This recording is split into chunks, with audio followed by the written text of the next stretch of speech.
It's really lovely to be here. I've had a bit of a look around Frollo and the community looks amazing. So as you know, my name's Gabriella.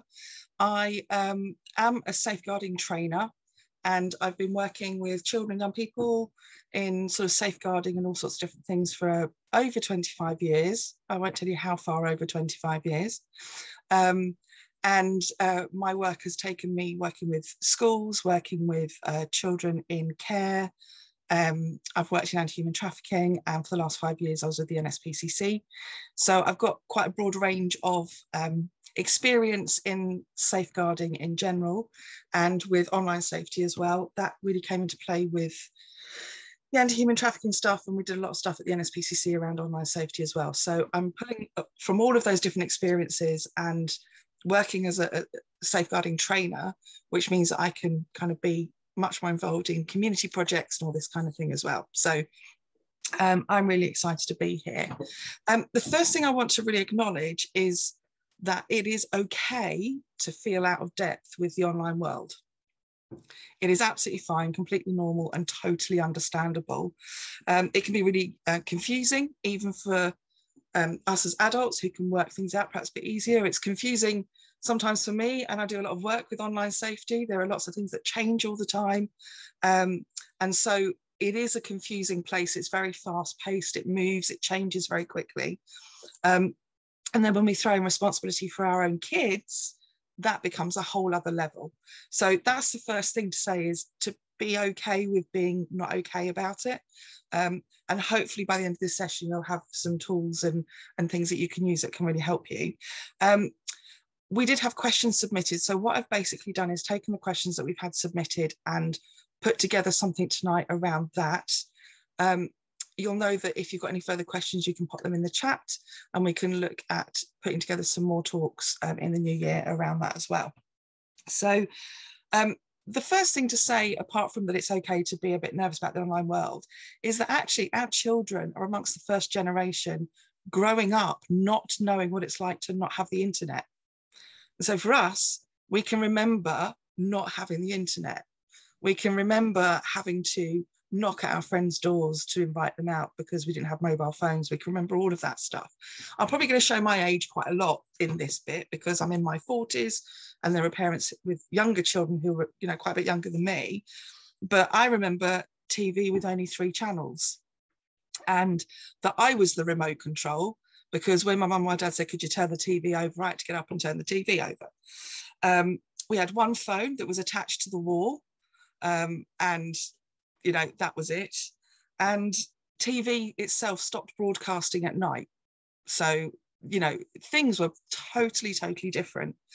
And so we can feel quite out of our depth, but the really important place to start is to accept that the internet is actually good and useful and helpful, because we can feel kind of nervous about it, and we hear a lot of the scare stories, we hear a lot of the issues that are around the online world, but actually there is a lot of good comes from being able to have access to everything we have access to. And I think we've learnt that massively over the last 21 months in the pandemic, with being, you know, having to be in lockdown and you know, online being our only way of communicating.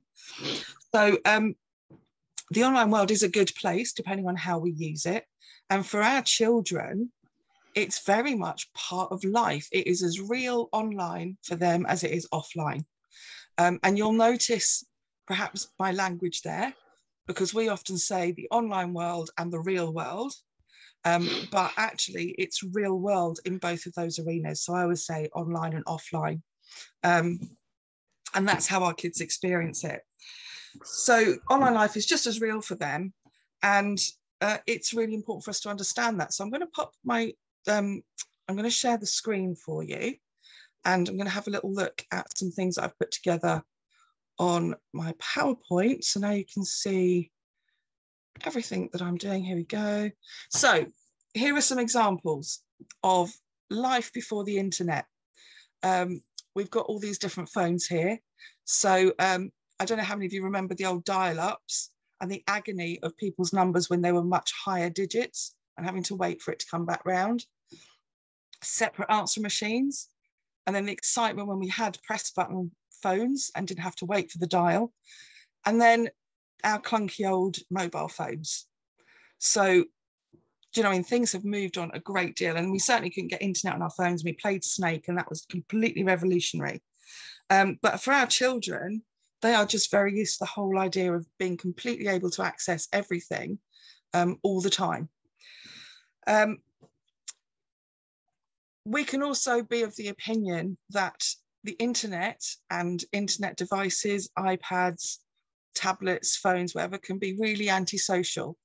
But here's what used to happen before the antisocial life of the internet came into our world. And just a bit of a silly thing for me, really. I find that quite funny. And then also, this came up on my Facebook a couple of days ago by the TV channel Dave, and I just thought it was really appropriate. So, how to scare our children, a modern scare story. Newer stuff than my memories of the 3-channel TV, but I just thought this was really amusing. So the internet came on a CD through the post, and children start shivering. Every time you wanted to use the internet, you had to hear the phone and the phone lines scream at you for 2 minutes, and the children start screaming. And if your mum used the phone, the internet stopped. One child passes out, another child gets a nosebleed, and everyone is screaming. I thought that was funny. I shall stop sharing for the moment. just how children feel about the internet. The internet is life. So we had a look at the questions that came through, and the first one was really kind of broad brushstrokes about helping our children stay safe online. And the person wanted to know about some tips to keep our children safe online, the do's and don'ts and all of that kind of thing. So the first thing I really want to say about that is that it's really important to start from a place of openness. We need to be curious rather than scared, and be ready to learn for ourselves and learn with our children. Because if we're in that place of sort of curiosity and openness, then it stops being a barrier in terms of communicating with our children. So top tips for helping to keep your children safe is to actually make the online world an everyday conversation. It's natural, it's just part of every day. So, you know, be interested in their online world, be interested in the things that they make and do online, the games that they play. Don't shut everything down and make it like the internet is somewhere that our kids can't go.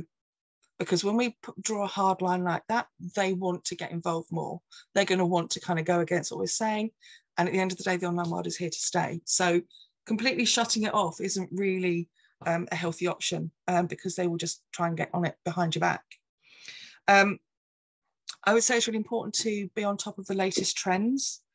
So finding out from the news, from the internet itself, from other parents, from school, what are the trends, what are the things that kids are playing and doing online. You know, that evolves all of the time. There's always like the latest thing. So we had Pokemon Go was a really big thing, and then the equivalent Wizards Unite, which is the Harry Potter gaming version of that, where you go out and look for things as well. And then there's just been so many things, time after time a new trend comes along. So it's really important to be up to date with those trends and thinking about if they're age appropriate. I think we can often be quite shocked about the age limits on different things. So for example, WhatsApp is actually limited. It says it's for 16 plus on its sort of information. And we kind of think, well, it's a kind of a texting type thing, but they've put 16 plus in, whereas other things that I would certainly consider perhaps a little bit more edgy, perhaps a little bit less safe, have got lower age thresholds. They'll be 13 plus and things, but it's worth checking out your age limits and sort of the age lines for the different apps and things that kids are into. Don't just ban stuff. That's the thing. Obviously, if you've got a 3-year-old, you are not going to have full-on conversations, but once they start to get into school and get a little bit older, talking to them about why things aren't appropriate or why you don't want to do that particular game is really important. You're helping them to learn, even whilst correctly putting in the boundaries that you feel are important. So never be afraid to have those conversations. You're not becoming kind of less in charge, if you like, or less of a parent if you engage them in that conversation. It helps them to understand that you're trying to keep them safe. But don't be afraid to make the decision and be the parent either. We don't just have to be their friends. We're not trying to win kind of fans here. We're trying to keep our kids safe. And the other thing is to set up your parental controls. That's really important. And there are lots and lots of different ways to do that. I'm not going to go into technical stuff, but as we go through the next half an hour or so, I'm going to point you to some places where you can get the help with the technical stuff as well. In terms of tips for the kids themselves, there are a few kind of real basic ones that I would say works right across the board. The first one is don't communicate with people that you don't know offline. That's really, really important. That will change as they get older, probably. But up to a certain age, for sure, they mustn't be communicating with people unless they know who they are, unless you know who they are, if they're that much younger as well. And actually, it's important to have conversations with them about why that is the case. Again, age appropriate. Everyone here has got different age kids, so I'm kind of speaking broad brushstrokes here. But we want our children to understand that online, people can be anyone they want to be. So they can say they are an 11-year-old boy who likes football like they do, and they could be a 40-something-year-old whoever. I'm not going to go stereotypes, but people can hide their identities, right? So they need to know that they're genuinely speaking to a person who they say they are. And that's really, really important for them to know and understand, because they wouldn't speak to strangers, hopefully, offline, out on the street or whatever. We do the whole stranger danger thing, and it can be the same online. It's really, really important that they don't share any personal information. So I would even say not surnames, definitely not date of birth, addresses, the school that they go to, any clubs they go to. They don't want anything where they can be tracked or traced or anything like that online. And that is for their safety. That is so that people, well, it's obvious, isn't it? So that they are completely safe. And also within that, they need to be careful with their cameras on their laptops as well. They need to make sure that cameras only go on when they want them to. You can get like little stickers that you can take on and off to put over the camera lens as well, so they can kind of absolutely make sure that they don't accidentally go on live on Facebook or something. I did that a couple of weeks ago. I fell asleep and left my face. I went onto Facebook Live without realizing, so I've been pootling around on my phone. Thankfully, my room is very, very dark, and I was fully dressed in bed, like in my pajamas, so it was fine. I'm not sure if I was heard snoring. I just deleted it. But there was about 3 hours of me asleep in bed on Facebook Live. So, making sure things like that are covered is really, really good. And also, when they are online on camera, to make sure that there aren't things behind them on the walls that will identify where they are, that they're not wearing their school uniform, that there aren't photos of their school or anything that will indicate where they are within the camera lens. So even things like that, they need to be watching out for. It's really important for them to think before they post.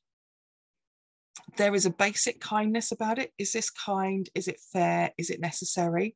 And we would hopefully be bringing up our kids to think about that in the playground and with their friends when they're saying things to them. The same goes for the online world. But also they need to understand that even if they're sending a private message, nothing is 100% private online, because someone can take a screenshot and share it. Someone can post it somewhere else.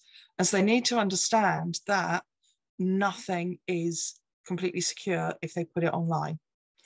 And that's really, really important. It can feel a bit scary, but it's really, really important for them to understand that for sure.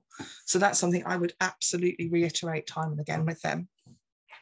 There is a little video which I can give Louise the link for, actually, because I haven't got it up here. When I'm doing the training, we normally watch it.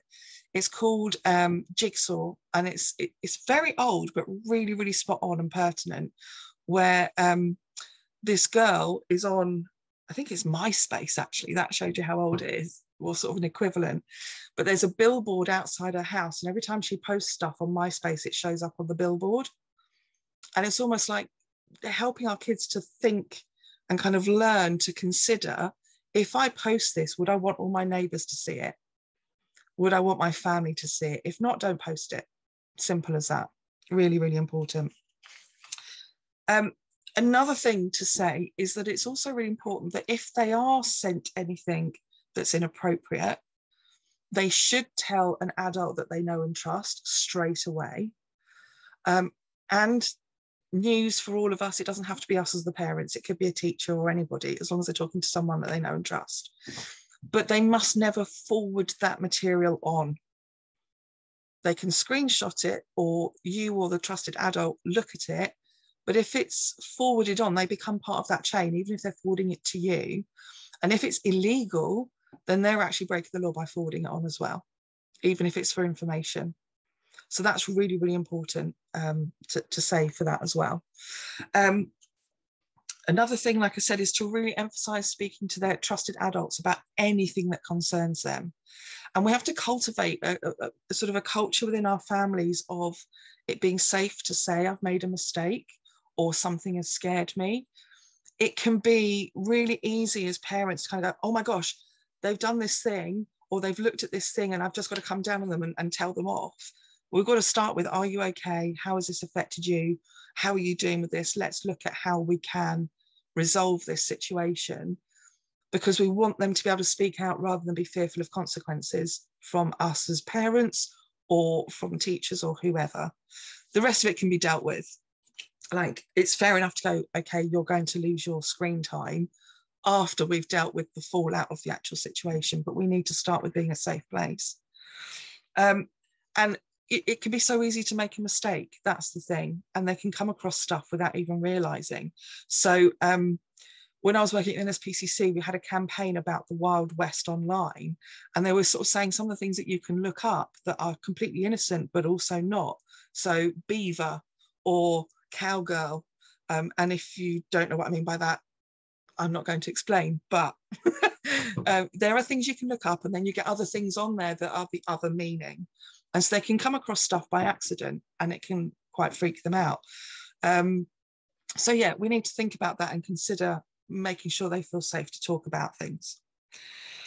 In terms of tips for them as well, in terms of looking out for sort of signs where things aren't quite right, what I would say is that in many ways, online parenting is just parenting.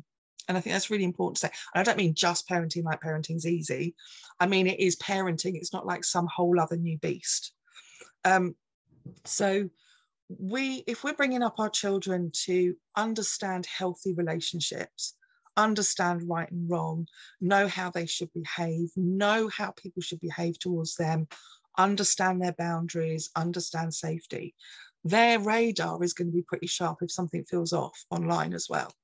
They're going to recognize behavior that's not right if they're very secure in the correct way for things to be done, or what makes them feel safe as a person.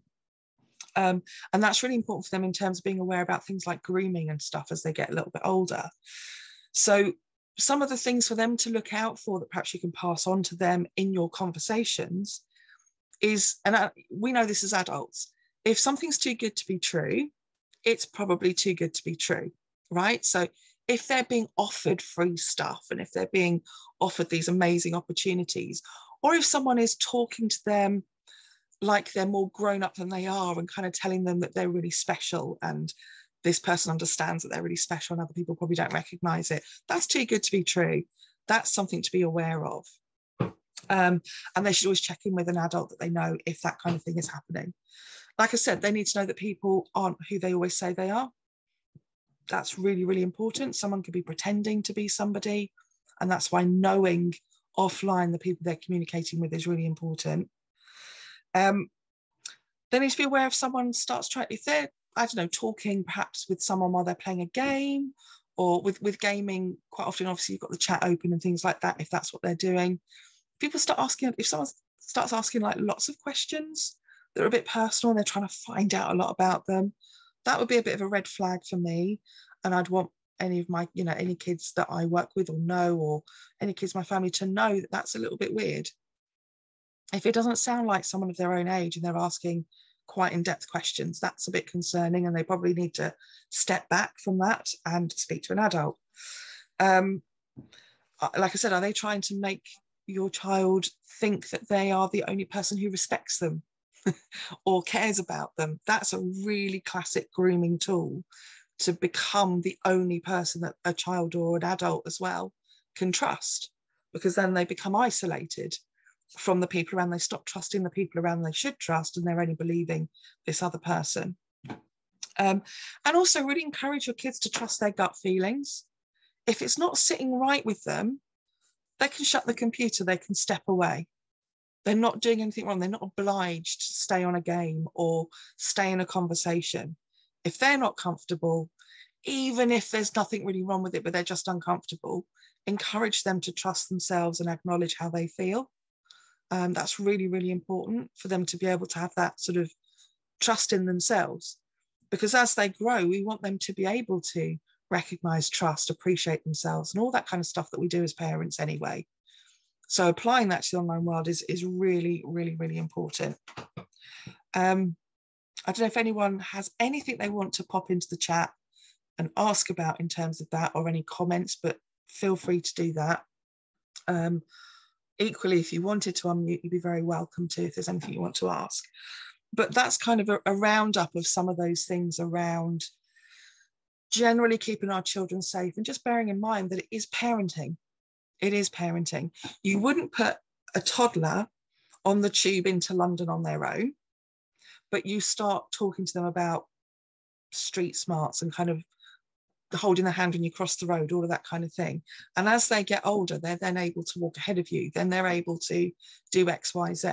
Then they start being able to take the bus with their friends.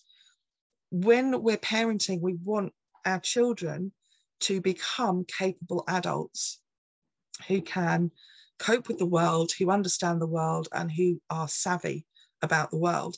And that's what we're doing with the online world as well. We want our kids to become people who can protect themselves online. And that's what it is at the bottom line. That's the key thing. We are getting them to the place of being safe for themselves. And so that plays into another question, which is, what do we do differently as our kids are getting older? So I've kind of covered that in lots of ways.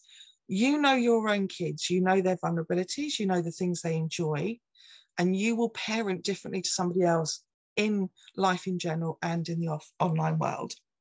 So there might even be things that are age appropriate, but you know that your child wouldn't quite cope with that, perhaps they're a bit sensitive. So you're going to be keeping an eye out for those things, and you have to be on it all the time as things change. But as they grow, I would definitely say include them more in the decision making. So talk with them about why that app isn't appropriate. Talk to them about why you're putting that boundary in. Allow them to have a voice in terms of what they need to feel safe online as well. Listen to them and hear them. You know how we do that thing sometimes of listening till there's a break so we can say the thing we want to say? We're all guilty of it. But have those discussions where we're listening to them and hearing them, because 9 times out of 10, all the things you're worried about for your children, they're worried about as well. They do a lot of online safety stuff at school, so they hear the dangers. They know some of the stuff that can be scary. They've experienced people saying things to them online or making comments that's made them a bit upset or very upset. So include them in those conversations and help them to become people who can negotiate the online world safely for themselves. And ask them for help as well, right? Because kids love that. So ask them, how do you do this thing? How, I don't understand this up. Ask them to teach you the things that they're interested in so you can learn with them. And I know that once they hit a particular point as teenagers, quite often they don't want to talk to you anyway. And that's fine, but grab the time where you can to lay those foundations and just make it part of everyday life. Absolutely make it part of everyday life. But we're taking our kids on a journey. So as they grow, you're growing with them, you're learning with them, you're looking up things and all that kind of stuff to help them. Now, I'm going to bring up my PowerPoint again, because a few people, well, people always ask, and people have asked, about how we learn about all these different apps and stuff. So I'm going to take us back to our PowerPoint. I'm going to show you some links to websites that are really, really, really helpful. and just show you around. Now, the first one is from the NSPCC and it's called Net Aware. Good way of having a look and getting to know some of the apps that our kids are using. And there are different ways to search. So you can search by most popular or most recent, or you can search A to Z, or you can go by categories. So whether it's gaming, messaging, etc., or you can go by age recommendations. So that is a super, super helpful app to be looking at. I'm going to close that one now. And like I say, I would get on there and have a look around pretty quickly because it is closing. The next one is Taming Gaming. This is an absolutely brilliant app. Brilliant website. I don't know why it keeps opening all of my tabs. Anyway, this is fantastic. It's pretty new and it's a database of all the different games that kids are playing with lots and lots of different bits of information about them. So you can search for games, you can put in filters, you can look at curated games lists, so specific ages, etc., games for mental health and education, all sorts of stuff, family games, the kind of accessibility that you have on the different games, looking at all the risks, and there's all sorts of, it's a huge website, and I would say it's really, really worth familiarising yourself with it and having a really good look around. There's lots of advice on there as well, and they just really keep it very, very up to date, which is fantastic. They also have a book, which I would recommend as well, which you can find if you look through here. You can set up your own account, you can save things that you're interested in. Really, really worthwhile having a look at that website for sure. Absolutely put that in your top list of things to look at. And then a final one, this is a fantastic resource. It's called Think You Know. And it has resources for parents and it has resources for all the different age groups as well as people who might be teachers or working with children and young people in any sort of capacity. And it's connected to CEOP, which is the official children's exploitation department with the police that looks after the online world for children and young people. So that's really, really good. It's got all sorts of things about how to get help, reporting to CEOP. There's home activity packs that you can use, all sorts of stuff. And then for the children, there are different age groups, absolutely fantastic website. I cannot recommend it enough. And you will find so much on there that's really, really, really helpful. Okay, stop sharing. There we go. Really, really worth you spending some time pootling around those, having a little look, getting to grips with some of the information. I would also really recommend the Childline website. It's set for different ages as well, so children and young people can go on there. But also, I've said young people make mistakes, and there is actually some links in there to help take down images that have been posted if children have got caught up in something like sexting. They have a way of trying to deal with that. So that's definitely a resource that's really helpful if children do make a mistake. And like I say, that's quite easy to do sometimes, to make a bit of a mistake as well. Another question that came through just the last few minutes for today is, yeah, I think because we've covered all that. We've looked at how you can find out about the apps. We've looked at helping them to navigate the digital world. We've talked about the different age groups, helping them to be safe, helping them to learn. Someone had asked about the parameters that should be in place for kids when they're watching YouTube.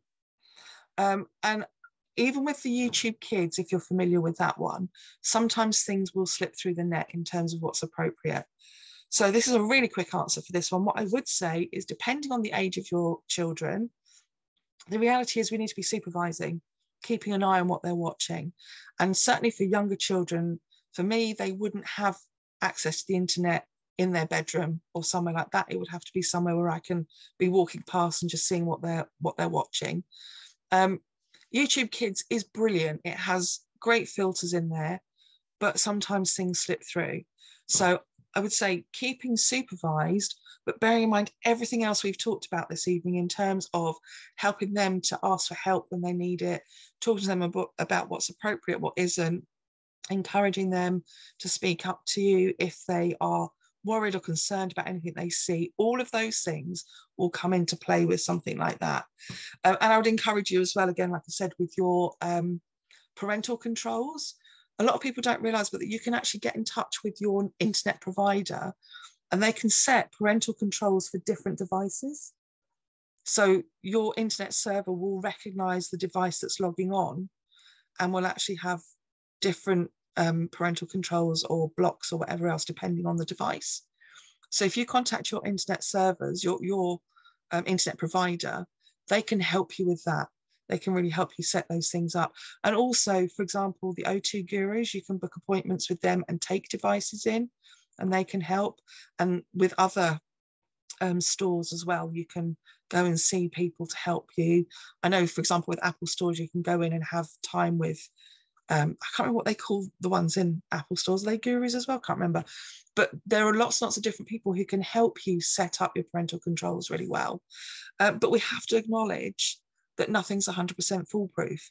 But then that's life as well, isn't it? You know, we don't want our kids to learn swearing and then someone starts swearing stood next to you in the bus queue, or, you know, there's all sorts of things that happen.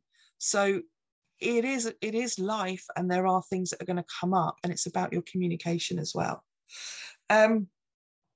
So yeah, I would say that in terms of things like YouTube is to just be really aware of what they're watching as well.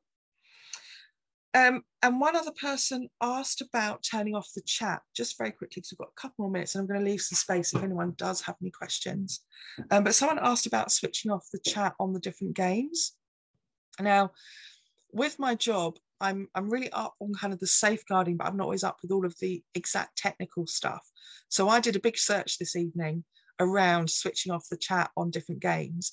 And the fact is, what you need to do is look it up for whichever game you want it switched off on. So a Google search, and there are YouTube videos, there are step-by-step guides. You can switch them off for the whole of a PlayStation, or you can switch them off for a particular game.